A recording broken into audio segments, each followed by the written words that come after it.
Hey guys, welcome to another video of the Odd Couple Statue Reviews. I'm Adrian. This is Jason. And this is another episode for the Justice League special. Stay tuned.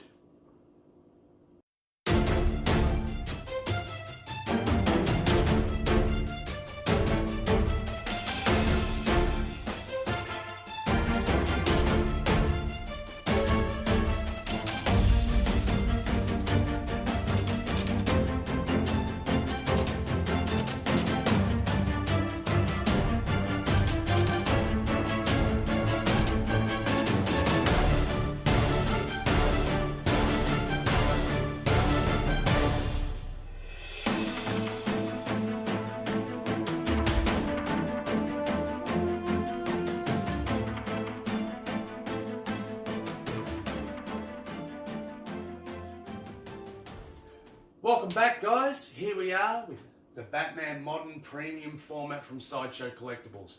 2,500 of these were produced. Actually, sorry, 2,000 of these were produced correct. in 2015. That's where I got the 15. And they're sold out. Yeah, completely sold out, this modern version. They did a version before this where it was in the standard black and grey costume. Okay, but this one was even more limited. When I saw it, I thought, yeah, man, that's the Batman from the 80s and that I grew up in the comics. The one that had his back broken by Bane and stuff like that. So, yeah, this look was a must for me as soon as I saw it.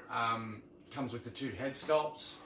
I mean, we don't really need to go into the origins of Batman. I mean, I think we should quickly summarise it. Quickly summarise. We've had two cinematic reboots in the last 8 years of the Batman story. Yep. The last time was critically panned because they actually dared do the Batman origin story again. But look, you know, we all know the story. Maybe we should just go with the modern.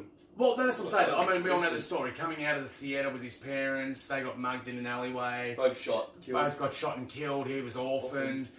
Grew up to become the Dark Knight, and. But here's where it gets interesting. I wanted to talk to you about. A lot of people probably know too the different portrayals of how he got the idea of Batman. You know how the Bat was introduced to the bats? And there's a few different ways that they did it over the time. There has been, I mean, look, the main classic one was where he'd been out and about dressed just in the balaclava and that and trying to beat up bad guys, and they just, you know, took shots at him and thought that he was just some other thief trying to break in on their territory sort of things, and treating him as such. So he was sitting there licking his wounds one night, thinking what he could do, and a bat broke into his study. You know, and he was scared, you know, and he thought, well, there we go. That's, you know, it takes something that criminals are cowardly and superstitious like that. His exact words. And so he took a symbol that would elicit fear to use that to his advantage against the criminals and make them afraid of him. So yeah, that's which they really pushed in the Batman v Superman movie. Oh, in the new DCU, yeah, definitely. I mean, like, this Batman's ruthless, but you got to remember, like, that Batman's like been around for 20 plus years. He's seen all that stuff. Batman. Yeah, I think more Frank Miller Batman. Look, this is the more classic head. Here with the shorter cowl and stuff like that. I think that also that we should quickly put on the custom cape because the problem that we will be talking. Look, this is. I do only have one fault with this. Now I know that a lot of people didn't have this issue, but this is an issue that I have with mine. Now I'm just going to show you this way. This is what I've had to replace the ears. Get the ears fixed on this 3 times now because of this problem here. You see that? The magnet is absolutely weak as. But it's the magnet. It's the magnet, like the magnet in here, not the magnet in the head. So, like, for example, again, shout out to Dan Dynamic Menace. We'll take this. Can you grab the other one, please? You don't put that to the side. And the ease of these is just so amazing to put on. So you just pop it in, fits in there like a glove.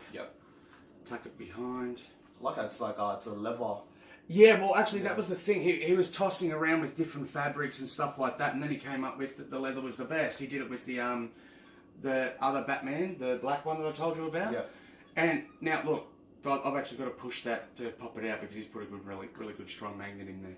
So, that basically makes the piece even better. Makes you a bit more confident with the magnet. It does. I mean, it makes you a bit more confident when you can actually rotate him around and stuff like this without worrying about the actual head. So now that we're going more into the statue, I just want to point out the blue. more the 80s, Yes. 90s Batman. Yes. So originally Batman started black. Yeah, And then you he go went back blue. to the original Bob Kane, which is like where he started in a comic book strip in the newspaper. Yeah. Yeah, it was just black and grey. Yep. Then he went, well, actually, it was really black, like right at the beginning. Yeah, like jet black. Really like mixing with the night. Like he was a very scary character, and they made him tone him down a bit for the 70s reboot, like the TV series that was in the 60s and 70s. Saying that one that was more. They decided that still kept him dark and brooding, but they realised that the black was too full on. Yeah. You know, like even now, like if you look at Batman in the Rebirth, he's got more, like less black and it's more grey, like more of a dark grey. You know what I mean? So they're still trying to keep away from that black, you know, because bad guys wear black. You know, so, yeah, but I mean, even if you look at what they call the Batman Black premium format, he's not so much black. Like the only thing that's really black on him is his cowl, his gloves, and his cape. You know, the rest of him's like the same sort of Greyish, dark, or just a darker grey. That's all. Looks like, You know, and the symbol isn't with colour. Like if you look at the symbol on his chest, he's got the yellow inside the symbol and stuff. The other Batman isn't. It's just all like black, like a black bat symbol and that on his chest. Look, really impressed with the base.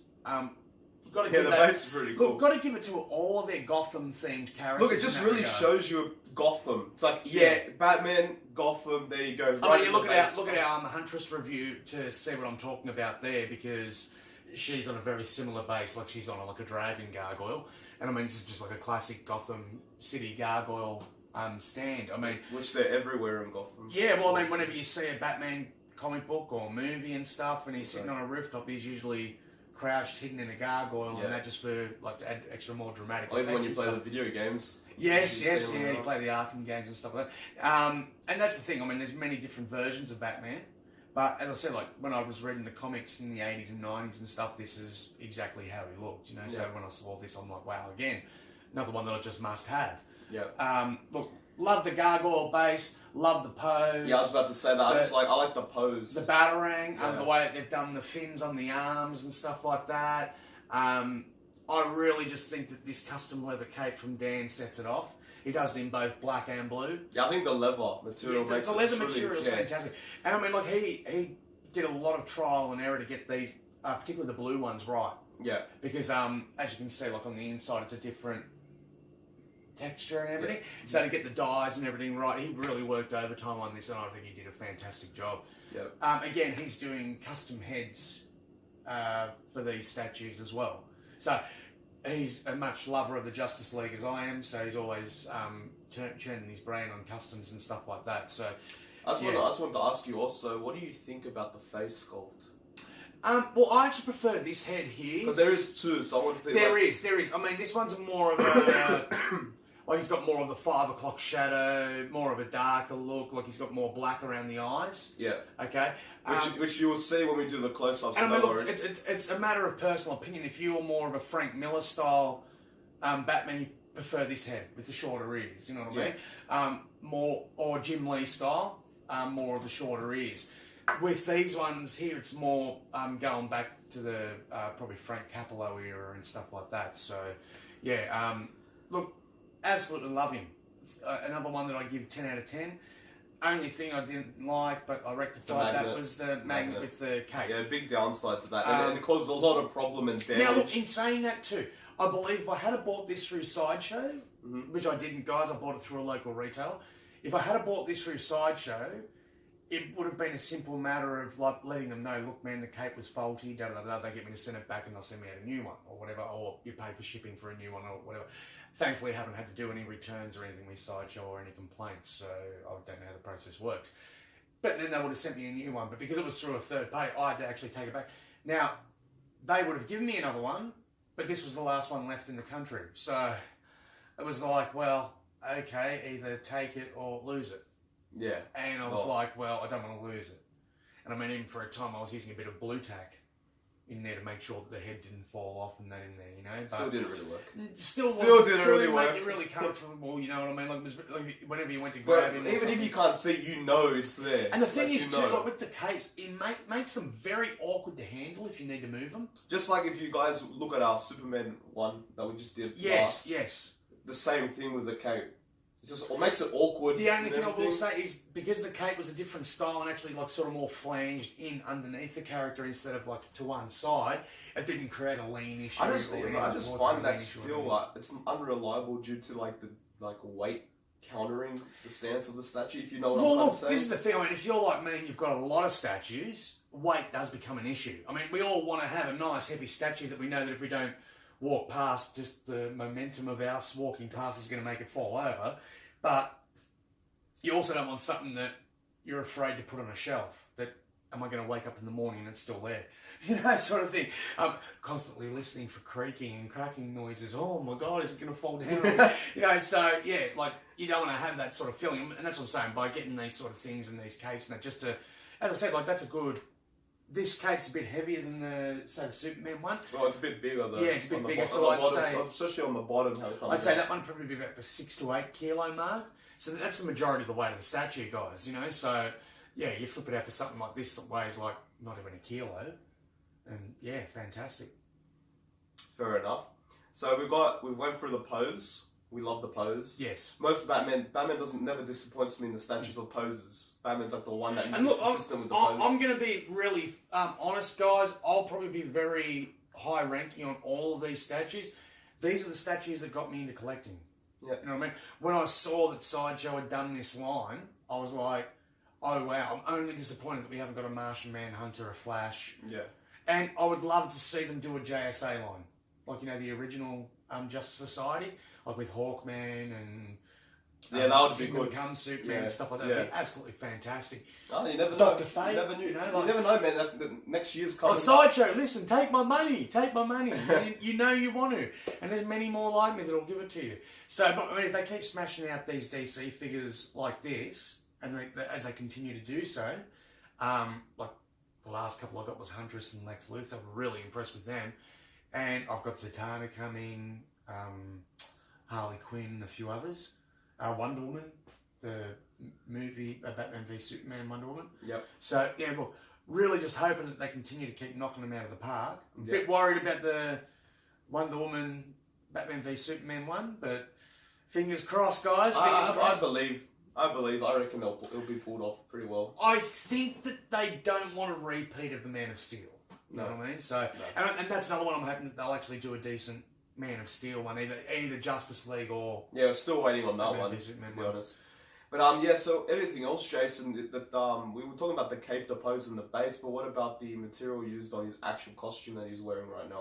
Well, it's very similar to the Superman one. I mean, he's got that latex feel and stuff like that. So there was the same reported issues what I was saying about the armpit sag and stuff like that. Yep. Also, with this one, apparently there was ones that came with crutch sag. Okay. Yeah. So no one wants a saggy crutch. But yeah, so there was that as well. And I also heard about some people in humid environments where over time the leather on the pants has actually started to fray. Okay. And stuff like that. I mean, look, we're here in Australia and it does get very hot and humid and stuff like that, but I've got a climate-controlled room that I keep the temperature at the right temperature and stuff like that. But I mean, if you don't have that sort of thing, and like, you know, you're living in a country like, say, Malaysia, Vietnam, or something like that, you're going to have a big problem. Yeah, then you will probably get heat stress issues and stuff like that. Yeah. But yeah, look, overall, really, really happy. You've got to give him the 10 out of 10 again. Yeah. As I said, the only thing that I was unhappy with was the magnet issue in the cape. But as I said, that wasn't... I've talked to other people that had the statue and theirs are fine. So it wasn't something that was... you know, a thing throughout the entire run. So, yeah, basically that's my 2 cents on the piece. Yep. Really happy with it from base to tip. Even like the fine detail on that in the boots and the gloves and stuff like that. Like, it's absolutely amazing. Fair enough. Yeah, and I mean, like, one other thing I'll say too, I just like the yellow utility belt and the yellow symbol on his chest, and it just makes him pop a bit. Yeah, you know, like doesn't the yellow really sticks out compared to the palette of the rest of the suit, when it's all just black and grey, you know, it looks a bit. But that's what I was about to say. I was about to say that. Well, do I really have to say anything? I say every video that I am a big Batman fan. Yeah, so I don't think you can. Can you guess that I'm going to give it a thumbs up? Well, look, I remember when I actually brought this one home. And this was probably the first one that I brought home that I actually saw a look of excitement in your face. Yeah, it was one of the first ones. That you were like, oh, wow, man. Yeah. I mean, you loved the Batman Red Sun, which was, the Red Sun collection was one of the first ones. Russian I got. Batman. Yeah, he loved that too. But then when I got this one, he was like, yeah, man, that's Batman, you know? So, I'm really happy with the piece overall. Yeah, I'd say thumbs up. The only thing I'd say what I would prefer is, even though I like the yellow, the utility belt and the logo yellow, and the blue's not bad at all. It's a bit different take on it, you know, from the, as we said, from the 80s and 90s. Well, I mean, you're more used to the cinematic version, which is more blacker. It's more like blacker that. and I darker. love Batman over the whole timeline, the different like illustrations he's had and colors and stuff. But I still prefer the dark because at the end of the day, what I believe is the Batman inflicting fear. Yeah. He needs that dark composition. You know what I'm trying to say? Like, yeah, and see, like that's me though. That's what I've got to explain too. In this era of the comics, he was coming more out of seclusion. Mm-hmm. And he was becoming more of a team player. Like he had Robin, Nightwing, Red Robin, Batgirl, Batwoman, you know, and he was also helping be a team leader in the Justice League International. Yeah. You know what I mean? So even when you see like him in Justice League, you know, he's never like, just call me if it's an emergency, I'm busy. You know, sort of thing. He's not really one of these guys that likes to hang around and do the bit part roles, you know, like call me if you need me. That's really what explains the cult take. Yeah. So like from the illustrator's point of view, that's what they were trying to do. They were trying to make him less fearsome to his own teammates. Yeah. But don't get yourself wrong. He didn't become any less fearsome in the comics, or in fact, some of the darkest storylines are when he was in this color scheme. You know, like the death. I never would say that anyway. Like the death of the second Robin and stuff like that, but the hands of the Joker and stuff like that. So you know, when he gets his back broken by Bane. So, yeah. But that's my 2 cents on him, guys. Yeah, guys. Absolutely love the piece. Giving him a 10 out of 10. You've given him the thumbs up too. Stay tuned for a close-up. If you like our videos, guys, please like and subscribe. And we'll continue it next with Wonder Woman exclusive. Yeah, we're still doing the Justice League specials, guys. We've got a few more to go. And hope you enjoy.